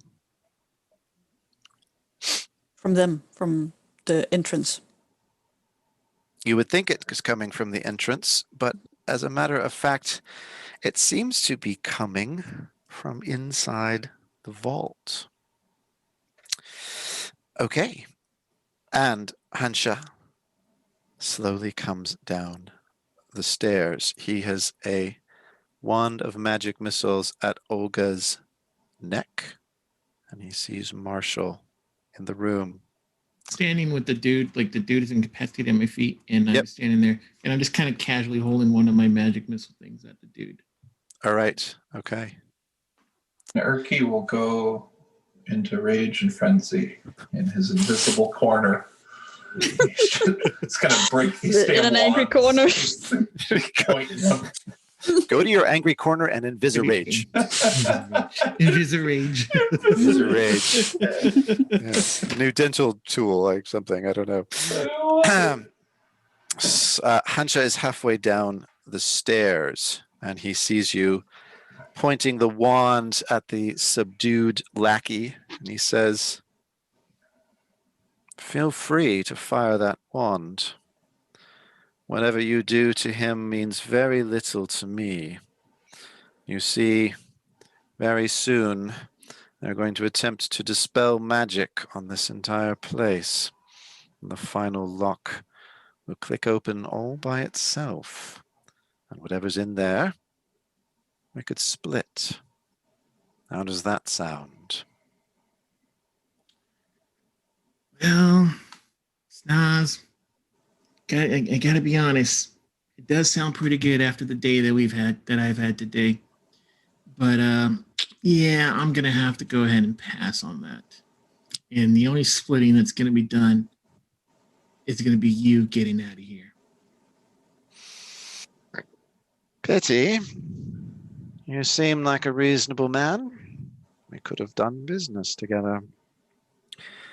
The thing is, You're holding a wand at someone I don't care about at all.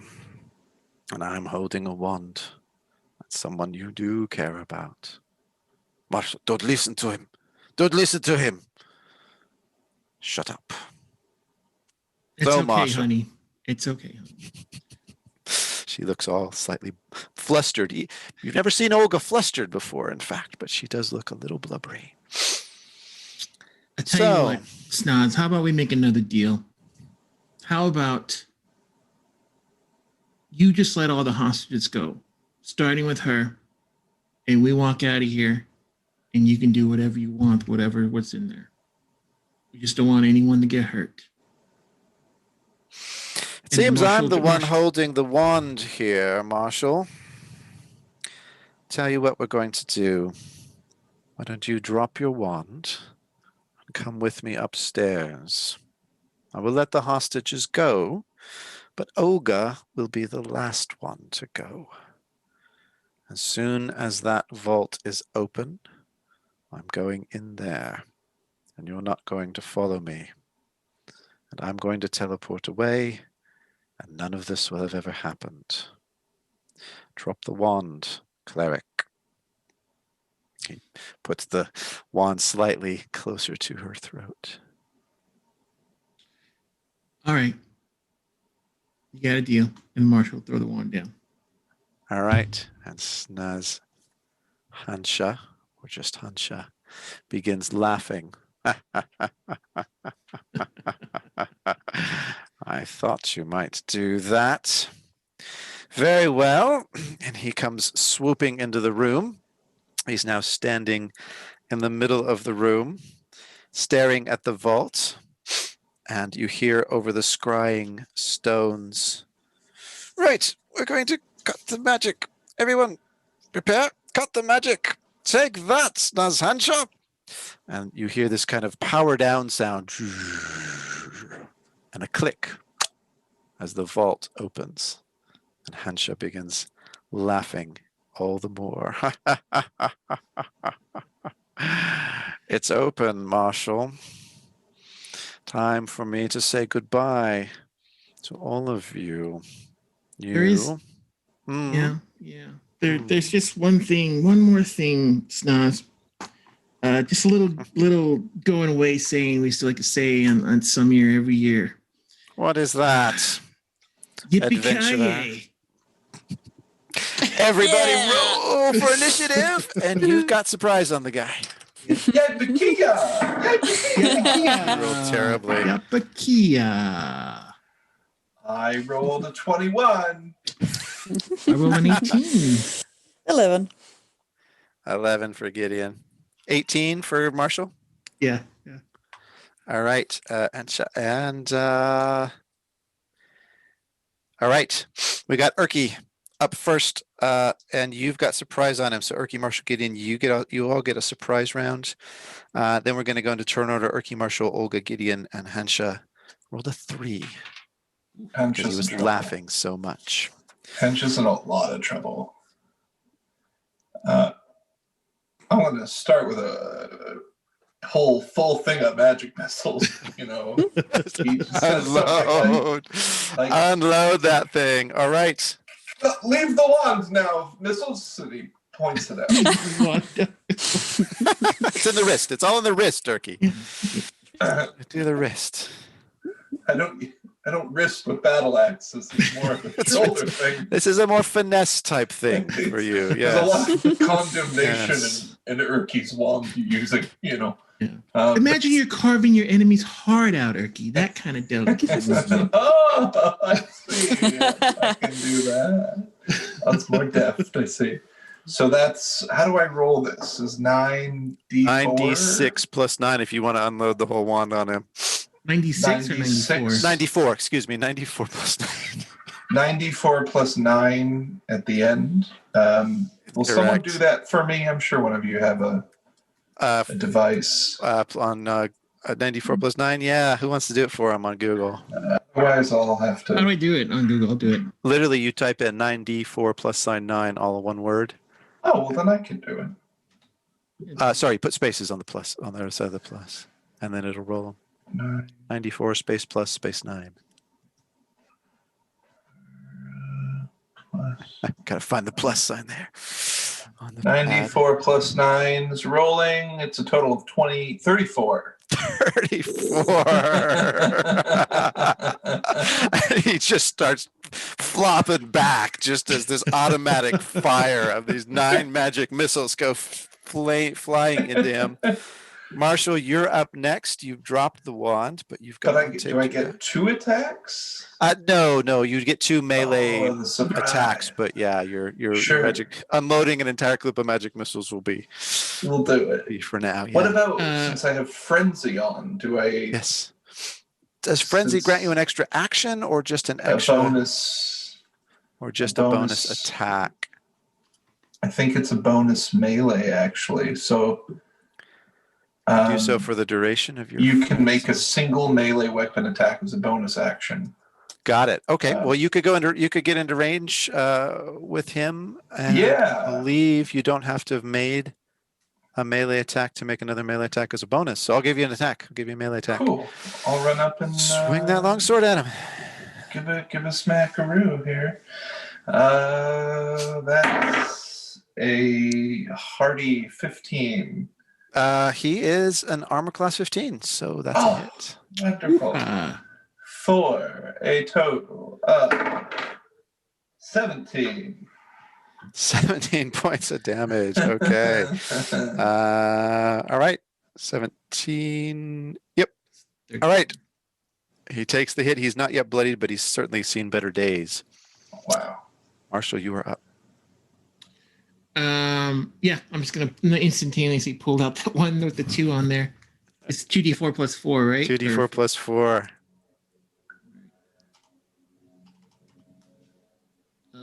It is going to be 12. 12. Okay. I wrote takes double 12. 4s. Yeah. He takes 12 more points of damage, and with that, with Marshall's final 2 shots, he is now looking bloodied. And I'll blow off. I'll go on the top of the magic missile. And go.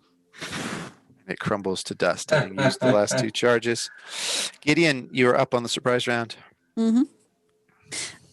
Can I get within melee of the? Yeah. Of the Yep. people? It's not a huge room, so go for it. Mm-hmm. Mm-hmm.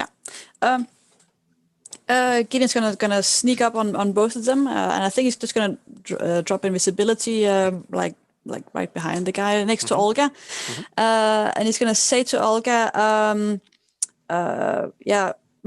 Marshall cannot fight as long as you are in line of danger. Please come with me. Reaches out. Grab Olga and take the fair lady off. Okay, he's got her by the wrist, so I'm gonna let's do a challenge. Let's see if you can get her away from him. He's not super strong or dexterous, but he's. Go and give me a strength athletics or dexterity acrobatics to try and get him away. Get Olga away. Yes. Dirty 20. Well played. You have Olga, and you have carted her off to the side of the room, and she is there with you, and she says, "I like your shirt." Okay, we're back into normal turn order, and Erki at the top of the turn order, and Marshall, Olga, Gideon, and then Hansha at the end. I was going to say, Gideon, Olga wouldn't happen to be an attractive woman, would she? She's a robust woman, isn't She's she, a robust, Marshall? She's a robust red-headed woman. Yeah. That's right. Why don't you come with me, Olga? I'm very considerate.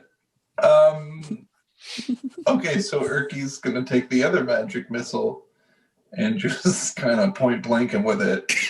All right. 96 this guy. 96 this guy. D4. Okay, here it is. I can press D4? this. Sorry, 94. I don't know why I'm giving you 94. guys D6s today. I know. Homebrew That magic missile roll of death. Okay, is, 94 plus 9. 30. 30 points of damage. Okay. Yay. He is absolutely just on his last legs at this point. Good. And you guys are bashing him. He's just going kind of flying. He's up against the door of the vault now as you guys are just pummeling away at him with these magic missiles. They've kind of knocked him back against to the door of the vault. Cool. And, I have one anything more. else? axe swing To here. grind, go for it. That's a miss.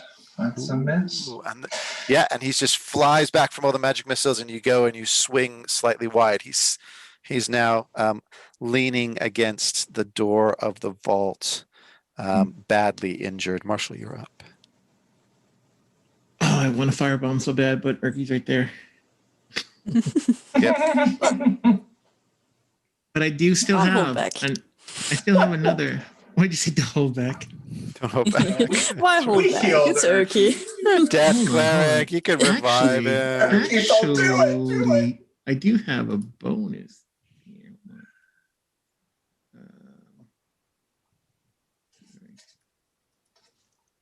I think I could heal Erki and then. Here's some hit points, and then I'll take those back. Yeah. Yeah. Little give and little taking. Little give, a little take, yeah. Just as long as you don't do double his own max hit points and damage and insta-death him, that'll be okay. Yeah. Just a little tip. Just a little tip for death clerics. Man, death clerics are like the new necromancers. Tell you Yeah, what. that's what I'm gonna do. Okay, for his bonus action, I'm gonna cast healing with my last 5th level. I'm gonna cast Okay. healing word at Could you max level. I'm Are sorry. you able to attack first and then heal? Because I'm pretty full on health. Okay, but it's gonna hurt. All right. Yeah, I'm good. I'm good. I got He says he's good. 10 points. Bring it on.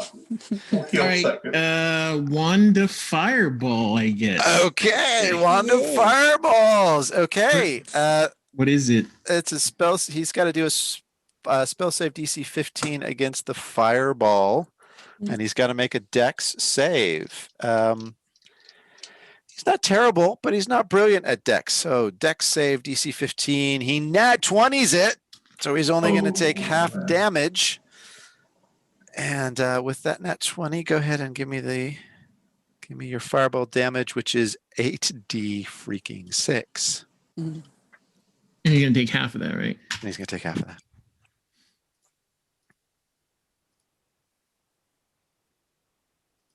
I didn't. 86. Oh, and you're in range there, Erki. So go ahead and give me a DC 15 Dex save as well, my Yeah. friend. 23. I nat 20'd it as well.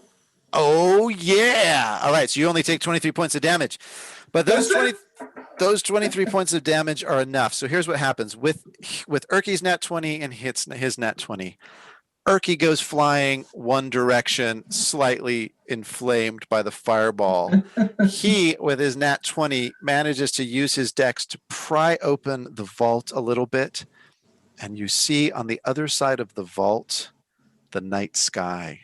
It is, in fact, a door to nowhere.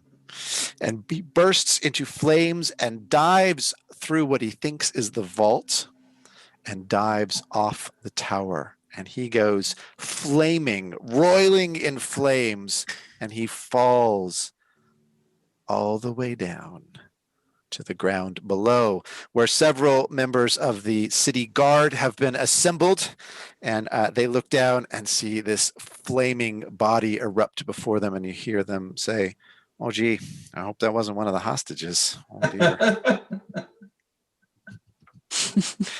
And you are out of turn order, and Olga comes racing over to you, Marshall, and she says, "Oh, Marshall, you did it. Let's never fight again, Marshall. Please, tell me I can be Mrs. Vigour again." Well, Olga, if this place's what they do for what's it called, Samir? The Feast of Simril. If this is what you guys do for the Feast of Simril, I can't wait to be here for the turning of the year. And then he'll just take Olga, do the whole Hollywood movie thing, and just give her a big old Music kiss on the soars lips. up, and the camera turns around, so you can't quite see that your lips aren't Yeah. actually touching, because that would be Exactly. grody and you don't like each Yeah. other. And Erki is, singed, flaming in a corner. Gideon is there almost completely unharmed in his beautiful, ruffly sort of tuxedo shirt. And as you guys go up to the rooftop, the griffins circling overhead, and everyone cheers you, and you have saved the day. For you are 3 adventurers that are hard to kill. We'll leave it there for today. Oh, the weather outside is frightful. Merry Christmas, everybody. Happy Feast of Simril, everybody. With no place to go. Yay! Well, we went out with a flaming archmage, I would say, on that one. We went out with a flaming archmage. I loved it. I love that you guys, yeah. I mean, you caught the references, what, like 5 minutes in, Mario? Yeah, like the one right away. He said, You were on point. Really, Yeah. it was great. once you call it a tower, I was like, oh, dang. Yeah, it was what, Takanomius Towers? Yeah. I tried to make it not sound Japanese. I tried to make it sound more Latinate somehow. But once you were in Takanomius Towers, you knew the drill, right?